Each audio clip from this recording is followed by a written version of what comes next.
Oui, ok. Alors, je suis Laura Servajan, j'ai 25 ans. Ça fait un peu plus de 2 ans que je travaille chez SCE et je suis chargée d'études environnementales chez SCE. Alors, c'est assez varié. En fait, on est une boîte avec des métiers très différents pour couvrir en fait le secteur de la construction de la ville en fait. Et puis il y a le pôle environnement qui est assez large, qui comprend euh, une partie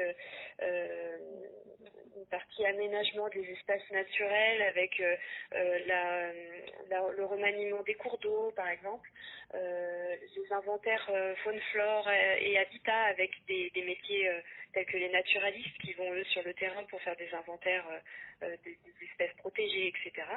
Et il y a des métiers plus généralistes comme le mien, qui en fait on est généraliste de l'environnement. On fait un peu le métier de passerelle entre les différents métiers de l'environnement, la conception du projet urbain, pour en fait avoir la vision environnementale du projet. C'est un groupe dont le siège est à Nantes et on a en fait, en plus du siège, différentes agences, dont l'agence en Île-de-France. Et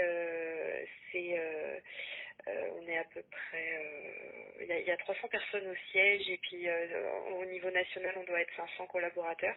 Le truc principal que je fais, c'est la rédaction d'études d'impact.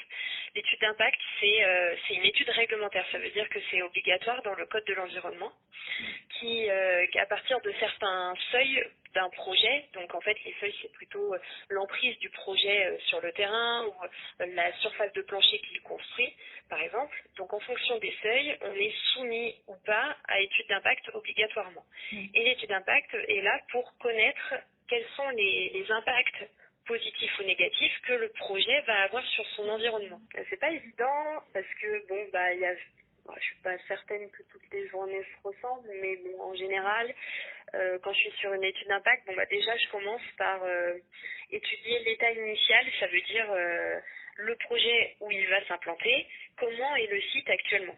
Donc en fait, il faut faire toute une première phase d'étude où on regarde plein de thématiques différentes. En fait, une journée type, c'est travailler sur l'étude, donc en commençant par l'état initial, puis ensuite en analysant les impacts plus tard.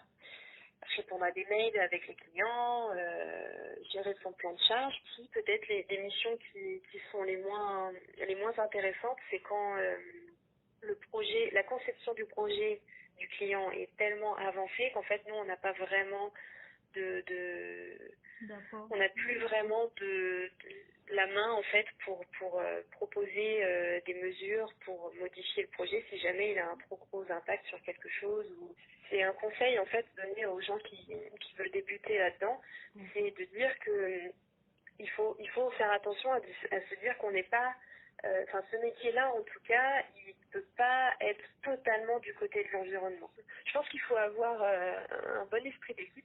Il y a quand même cette sensibilité environnementale. Et en même temps, comme je disais, c'est d'avoir conscience que le projet, sous forme de projet, c'est qu'il est déjà bien avancé et qu'il n'est pas question en fait de l'annuler si jamais il y a un impact important, mais plutôt de l'accompagner. Alors, il y a plusieurs évolutions possibles, mais en tout cas, celle que je vise, c'est justement de passer chef de projet.